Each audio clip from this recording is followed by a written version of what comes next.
ఇప్పుడు కాంగ్రెస్ పార్టీకి ప్రత్యామ్నాయం బీఆర్ఎస్ బీజేపీనా ప్రధాన ప్రతిపక్షం డెఫినెట్ గా బీజేపీ మీరా వాళ్ళ మళ్ళీ అడుగుతారు. భార్గవ్ గారు మొన్న ఎంపీ ఎలక్షన్స్లలో మేము 8 వచ్చినాం, వాళ్ళు 8 లోక్సభ వచ్చారు. ఎన్నికలు వేరు, రాష్ట్రంలో అసెంబ్లీ ఎన్నికలు ప్రభుత్వం వేరు కదా. పెట్టుకొని రాష్ట్రంలో అసెంబ్లీ ఎన్నికలు వేరు, లోక్సభ ఎన్నికలు వై వేరు. రాష్ట్రానికి ఎలక్షన్ ప్రజలు వచ్చేసరికి కదా దాంట్లో వేసింది, ఉమ్, సేమ్ ప్రజలే కదా. ఉమ్, అంటే కొత్త ప్రజలు వచ్చిరా, 7 దిగొచ్చిరా, ఉమ్, సేమ్ ప్రజలు కదా. ఉమ్, సో ఎంపీ ఎలక్షన్స్లలో మేము 8 సీట్లు గెలిచినాం, రాష్ట్ర ప్రభుత్వం ఉండి కూడా వాళ్ళు 8 గెలవగలిగారు.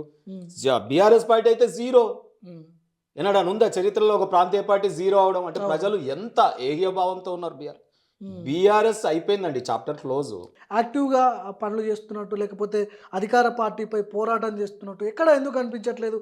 ఇక్కడ కేటీఆర్, హరీష్ లేకపోతే కేసీఆర్ ఎవరో ఒకరు తెర మీద కనిపిస్తున్నారు కానీ యాక్టివ్గా ఎందుకు అనిపించట్లేకపోతే బీజేపీ లీడర్? నేను ఏమంటున్నా అంటే కేటీఆర్ గారు సృష్టించుకున్నటువంటి యూట్యూబ్లో ఏదైతే ఛానళ్ళు మంత్లీ పే చేసి పేమెంట్ ఛానల్ని పెట్టుకొని గతంలోనే 100 ఛానళ్ళు ఉంటే నేను మళ్ళా అధికారంలోకి వచ్చేటోని, సరే మళ్ళీ అధికారంలోకి రావాలంటే ఇప్పుడు 100 ఛానళ్ళు పెట్టుకొని వాటికి పేమెంట్ ఇచ్చుకుంటా వాళ్ళు రాజువారు పంపిస్తున్నారు కాబట్టి యూట్యూబ్ ఛానళ్ళల్లా కేటీఆర్ మళ్ళీ వస్తుండు సార్ మళ్ళీ వస్తుండు అని చెప్పి అలా ఎవరినో పేడ్ ఆర్టిస్టులను పెట్టుకొని మాట్లాడించుకొని అవి చూసుకుంటూ మురిసిపోయి గాలిలో విహరిస్తున్నాడు కాబట్టి ఇలా కోట్ల చుట్టూ తిరగాల్సి వస్తుంది.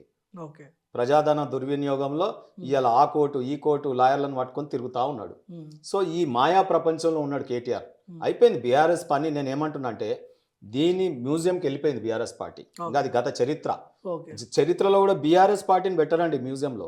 టీఆర్ఎస్ పార్టీ ఏదైతే పోరాటంలో ఇన్సిడెంట్స్ ఉన్నాయో అవి మాత్రమే మ్యూజియంలో పెడతారు. బీఆర్ఎస్ పార్టీని మాత్రం బంగాళాఖాతంలో పడేసిరు. ఈ రాష్ట్రంలో ఇవాళ బీజేపీ ఆల్టర్నేటివ్, నెక్స్ట్ వచ్చేది మా ప్రభుత్వమే. తస్మాత్ జాగ్రత్త కాంగ్రెస్ పార్టీ. జరిగినటువంటి ఎపిసోడ్ కి ఏమైనా రియాక్షన్ ఏమైనా ఉండబోతుందా? అంటే నేను ఏమంటున్నా, ఎక్కుతున్నాయి అందరి పేర్లు. దాడి చేసిన వాళ్ళు సీసీ కెమెరాలలో చూసి పోలీసులు వెంటనే చర్య తీసుకోకపోతే ఇవాళ అటువంటి దాడులకు మేము వెనక అసలు ఏదైతే చేసిరో వాటికి విరుగుడుగా మా దగ్గర మందు ఉంది. డెఫినెట్ గా మీ దాడులకు మా దగ్గర దవా హై, మేము ఊకోం. తప్పకుండా రాబోయే కాలంలో దీని మూల్యం చెల్లిస్తారు. నేను ఒకటే చెప్తా ఉన్నా, ఆ సీసీ కెమెరాలలో మా రాష్ట్ర ఆఫీస్ మీద గుండెకాయ లాంటి సెంట్రల్ లో అధికారంలో ఉన్నారు, వీళ్ళేమో రాష్ట్రంలో అధికారంలో ఉన్నారు. అంత పెద్ద ఎత్తున దాడి చేస్తుంటే మీ ఇంటెలిజెన్స్, మీ పార్టీ నాయకులు, అక్కడ ఉన్నటువంటి మీ వాళ్ళు ఏం చేస్తున్నారు అనేది సెంట్రల్ ఇంటెలిజెన్స్ ఈ ప్రభుత్వము రైతులకు ప్రజలకు ఏం చేస్తుంది ఏం చేయట్లేదు వాటి మీద రిపోర్ట్స్ కేంద్ర ప్రభుత్వానికి మనం ఇంకేం చేస్తే బాగుంటుందో రిపోర్ట్స్ మీద మేముండం. రాష్ట్రం శాంతి భద్రతల సమస్య వాళ్ళ చేతిలో ఉంటుంది. మీరు కన్ఫ్యూజ్ అవుతా ఉన్నారు. ఇవాళ రాష్ట్రం యొక్క శాంతి భద్రతలు లోపించినాయి అనుకోండి, గవర్నర్ రూల్ వస్తుంది, రాష్ట్రపతి పాలన వస్తుంది. చెప్పు మరి మా ఇంటెలిజెన్స్ మీదనే ఆధారపడి ఉన్నాం, నాతో శాతనైతే లేదని చెప్పు. ఇవాళ నేను అందుకే నేను ఒకటే చెప్తా ఉన్నా, రేవంత్ రెడ్డి గారి సర్కారు రేపు ఇట్లనే శాంతి భద్రతలు లోపించి ఆగమాగమై పరిపాలన గాడి తప్పింది. రేపు నీ సీనియర్సే నిన్ను కకావికలం అయిపోతుంది ఆ పార్టీ. రాబోయే కాలం అంతా కూడా బీజేపీ కాలమే, నెక్స్ట్ వచ్చేది కూడా మేమే. ఇవన్నీ కూడా మేము చూస్తూ ఉన్నాం. రేపు బీజేపీ ప్రభుత్వం తెలంగాణ రాష్ట్రంలో వచ్చినాక మీ అందరికి కూడా చెప్తాం ఏ రకంగా దాడి చేసిన వాళ్ళని నోటిఫై చేయగలిగిరా మీరు? సీసీ కెమెరాలు ఉన్నాయి కదా, సీసీ కెమెరాలు ఉన్నాయి, నోటిఫై చేస్తాం. వాళ్ళందరినీ కూడా అరెస్ట్ చేయాలి వెంటనే. చెయ్యకపోతే దాని సంగతి ఏందో చూద్దాం. మా పార్టీ ఆఫీస్ మీద పడ్డాక అధికార పార్టీ ఇక్కడ కాంగ్రెస్ పార్టీ గాంధీ భవన్ కు బీజేపీ ఆఫీస్ ఎంత దూరం ఉందో బీజేపీ ఆఫీస్ కు గాంధీ భవన్ కు అంతే దూరం ఉంది. కాకపోతే ఆడ గాంధీని పెట్టుకొని దుర్మార్గుల్లాగా చేస్తున్నారు, గాంధీ పేరు చెప్పుకొని బతుకుతున్నారు. ఇవాళ శాంతిని వదిలేసి ఈ రకంగా అశాంతిని లేపుతా ఉన్నారు. అందుకే మాకు ఇంత కోపం వస్తూ ఉంది. సో బీజేపీ మేము అభివృద్ధి మీద పడ్డాం. చెల్లపల్లి రైల్వే స్టేషన్ 430 కోట్లతో డెవలప్మెంట్ అయింది. సూచరాపూరి విమానాశ్రయం లాగా అయింది.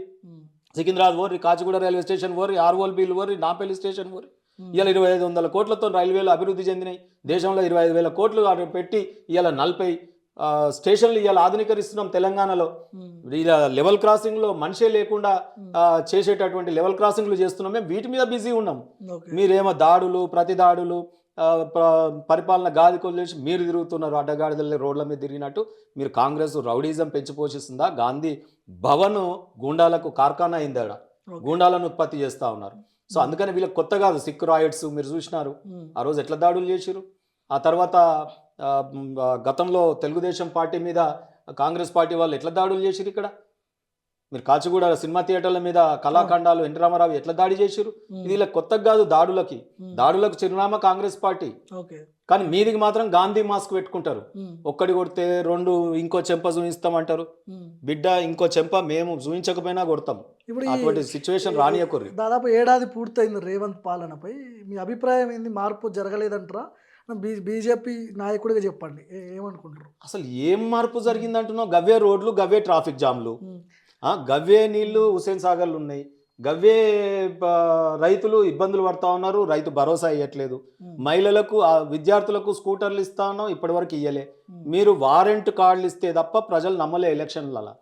అసలు ఈయనని ఎందుకు గెలిపించారు? కేసీఆర్ గారి మీద ఉన్న కోపం రేవంత్ రూపంలో కనిపించింది తప్ప నువ్వు అప్పుడు అత్యవసరంగా ప్రజలు భావించి నిన్ను సెలెక్ట్ చేసిరు.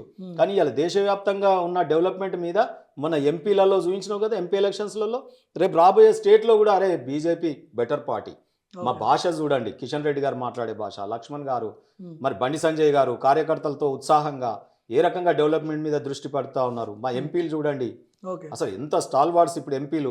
ఆడ పార్లమెంటులో ధారాళంగా ధర్మపురి అజయ్ గారు, ఈటల రాజేందర్ గారు, రఘునందన్ గారు, కొండా విశ్వేశ్వర రెడ్డి గారు, చూడండి తెలంగాణకి వెళ్ళి ఆనిముత్యాలు ఎట్లా పంపించినామో. చివరిగా చెప్పండి, ఈ ఎపిసోడ్ మొత్తానికి రియాక్షన్ ఉండబోతుందా? ఎప్పట్లో ఉంటుంది రియాక్షన్? మేము కాదు, ఇవాళ ప్రజలు పట్టుకొని కూర్చున్నారు. రేపు ఎప్పుడు ఎన్నికలు వస్తాయా, బీజేపీని గెలిపించుకుందామా, ఈ రెండింటిని బంగాళాఖాతంలో కడదామా, ఈ బీఆర్ఎస్ కాంగ్రెస్ డబ్ల్యూడబ్ల్యూ గేమ్ ని ముగిద్దాం చూసి ప్రజలు కూడా విరక్తి చెందిరు.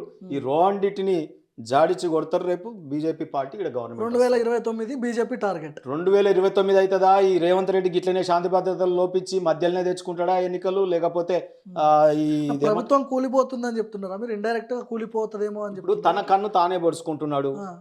మీరు ఇవి చూడండి, ఇవి అన్ని ఇప్పుడు సంక్షేమం వదిలేసిండు, డెవలప్మెంట్ వదిలేసిండు, శాంతి భద్రతలు వదిలేసిండు. ఓ ప్రభుత్వానికి ఇంకేం కావాలి? సో ఇవన్నీ వదిలేసి తిరుగుతున్న రేవంత్ రెడ్డికి ఢిల్లీకేమో ఆడ ఢిల్లీలో ఎన్నికలు అవుతున్నాయి. ఆ ఢిల్లీ ఎన్నికలలో కాంగ్రెస్ పార్టీ దగ్గర రూపాయి లేదు.